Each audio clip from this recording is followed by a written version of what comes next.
Okay, so Denver just got done sweeping the Los Angeles Lakers in a pretty embarrassing fight for the Lakers. But overall, it was a dominant performance by guys like Nikola Jokic and Jamal Murray, and overall just the Denver team in general. And of course, after Denver won, I think most people just assumed that Denver was going to be the talk of the town. I mean, it was justified. They were on their way to their very first NBA Finals in franchise history. Jokic, Jamal Murray, all these narratives going on, it was bound for Denver to get their respect. However, someone is not going to let that happen. And honestly, it's kind of fucked up. To a lot of people, LeBron James is no longer the best player in the NBA, and I think that's valid. At age 38, it is clear this man is on some kind of decline, but really, it's not the worst thing in the world, and I feel like we all expected it to happen at one point. Whether it's the injuries or old age, LeBron is just not the same player that he used to be. But despite LeBron not being the best player in the NBA when it comes to basketball, there is something that he is easily the best at, and that is manipulating the media, his PR team, if you will. LeBron James and Clutch Sports are known for doing some very shady shit to control the narrative, and at this point, it's getting ridiculous, or as the title probably says, it's getting desperate. Now, I don't want to make this seem like this is just a one-time thing, so I don't even want to talk about 2023 yet. I want to go back to 2018. In 2018, the Cavs and the Warriors were once again playing for the NBA Finals, which seems like it was going on for like 10 straight years. But this time, things were a little bit different, as the Warriors would have a super team with Steph Curry, Kevin Durant, Draymond Green, Klay Thompson. This team was loaded. But the Cavs had a pretty strong supporting cast in LeBron, and yeah, that's pretty much it. This team was not good. I think it's honestly impressive that LeBron was even able to carry this team to the NBA Finals, despite this team having no chance to win. But in game one of that finals, that seemed like it could have happened, because the Cavs actually had an opportunity to beat the Warriors. Now, I'm sure you've all seen this play where George Hill misses a free throw, J.R. Smith gets the rebound, he tries to run out the clock, but he doesn't realize that the Cavs are actually tied. So I'm editing this video, and I just realized the Cavs had a timeout.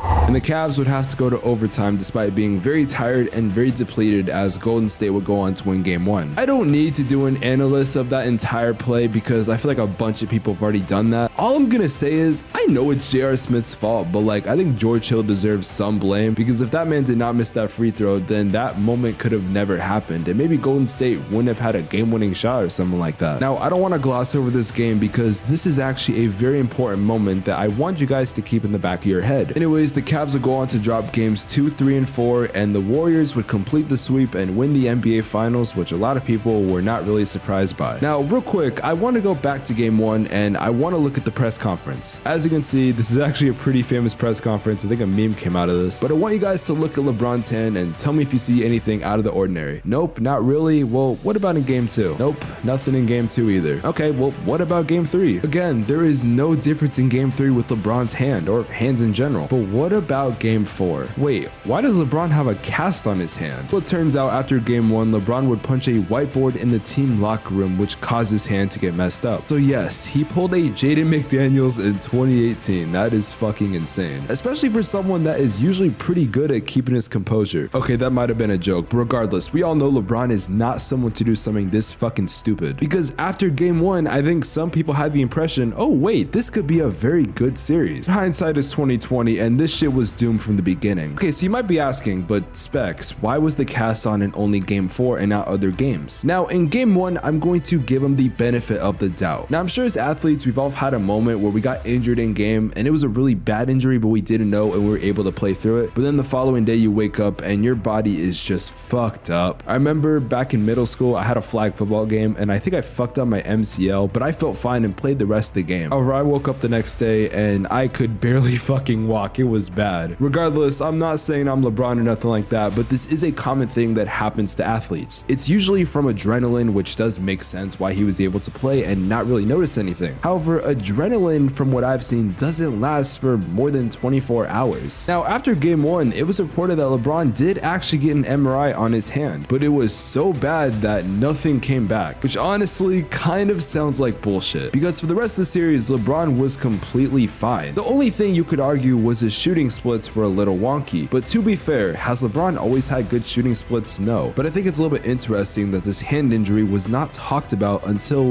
right before Game 4. But even then, it was just whisper, it was just rumor. But as soon as the series is over, LeBron has a cast on his hand. And honestly, if you really want to break it down, B-Ball Breakdown made a video like 4 years ago going frame by frame looking at this injury to see if it was real. Now, I do think to some degree actually that his hand had some kind of injury. But honestly, let's give the benefit of the doubt to LeBron. Let's say his injury really did affect him. Well, again, I just think it's very interesting that you have this injury and you don't put on a cast till after Game 4 when the series is already over. Now, let's jump to 2023 where this man LeBron probably did honestly worse than he could have in 2018. Because unlike that Warriors series, there were people that actually thought Denver was going to lose and the Lakers were the better team. I mean, I saw some dumbasses saying that Denver was going to get swept by the Lakers. Here's a newsflash, this Lakers team had no chance and it was shown, as Denver would do the opposite and they would sweep the Lakers. Now, let's be honest for a sec, we knew LeBron was dealing with some kind of injury, but to be fair, this has been known for a while. And honestly, you could say it affected him, but I wouldn't think that it would affect his shooting, because honestly, that was really the only bad thing I saw about LeBron. I mean, remember, in Game 4, this man had what, like 40 points, and had one of the best first halves I've ever seen in LeBron James's career. But not even just talking about all of that, I think it's obvious that the Lakers were just not better than Denver. Everyone on Denver was just by far playing better, and there weren't many ways you could have stopped them. But of course, you know, PR had to do something. It was reported on the Pat McAfee show that LeBron played the last few months of the season with a torn tendon in his foot that could need surgery during the summer. The thing is, that doesn't surprise me. I think we all knew LeBron was dealing with some kind of injury, but you really hid this for the past couple months and you just only decided to bring it up when LeBron was down? When you got beat by Denver in no other way, shape, or form, you just got beat. They were better. You decided to release this information so we could just say, oh, they only won because LeBron was injured. Oh, but don't worry, I got one more example that I need to show you guys. After Game 4 in his press conference, I feel like I've already said that before in this video, but after Game 4 of his press conference, LeBron would say something towards the end that shocked everyone.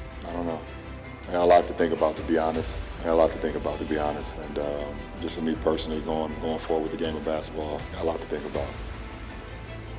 Appreciate it. Now, this wasn't by accident. He said this at the end of his press conference when no one else could ask him any more questions. This was clearly supposed to be said after that press conference if the Lakers lost, and sure enough, that's exactly what happened. He didn't say he was specifically retiring, but he definitely hinted at the fact. Again, he didn't say this a couple days after because LeBron knew if he said that we were going to talk about just him retiring. And of course, LeBron's retirement would easily be one of the biggest things we have to talk about in any news cycle. But this day was supposed to be Denver's day. They were supposed to get talked about and get their credit. But LeBron was not going to let that happen. He had to make it about him. I mean, there's a reason that he didn't specifically say that he was going to retire or specifically say he was not going to retire. If you can't tell my voice, I think LeBron is bullshitting to you about his retirement. He's not retiring this year, and I think we all knew this. He's going to wait to play with Bronny. I don't know what team that's going to be on specifically, but he's going to wait for that. After he plays a season or two with Bronny, then I believe he's going to retire. The fact that this man wants to take away what the Nuggets have done and he doesn't want anyone to talk about them, this is just baffling to me. He clearly knows what he's doing, and Clutch Sports has a very dark past. When it comes to manipulation and trying to control the narrative, Clutch Sports is easily the best at doing just that. In fact, it's a topic I'm pretty interested on looking at. If you guys want to see a video about that, I actually will make it in the future, because Clutch Sports is nothing but shady. And I think this incident is only proving just that. Oh, and I need to make this clear. This isn't the first time or second time or even third time you could say that LeBron has tried to control the narrative. This has happened his entire career multiple times. I just didn't want to make a 30-minute video about it. I mean, who do y'all think I am? 2 for 1? Nah, but seriously, LeBron is smart with media. He knows what the narrative is going to be. It's not going to be about Denver. It's going to be about LeBron possibly retiring. And then when that didn't work as much as he thought it would, he decides to bring up the foot injury. It's fucking bullshit, man. I feel bad for Denver because they're not going to get the credit they deserve. Honestly, why are we shocked at this point? But there is actually someone who did make a video about Denver giving them their credit. In fact, I just made a video a couple days ago talking about Denver and how they won this series and overall what the future of them could look like in the NBA Finals. If you guys want to check out that video, the video is on the screen right here. Or if you don't want to watch that, we're dropping a brand new podcast episode today on the starting 5. You guys want to also check that out, the video is on the right.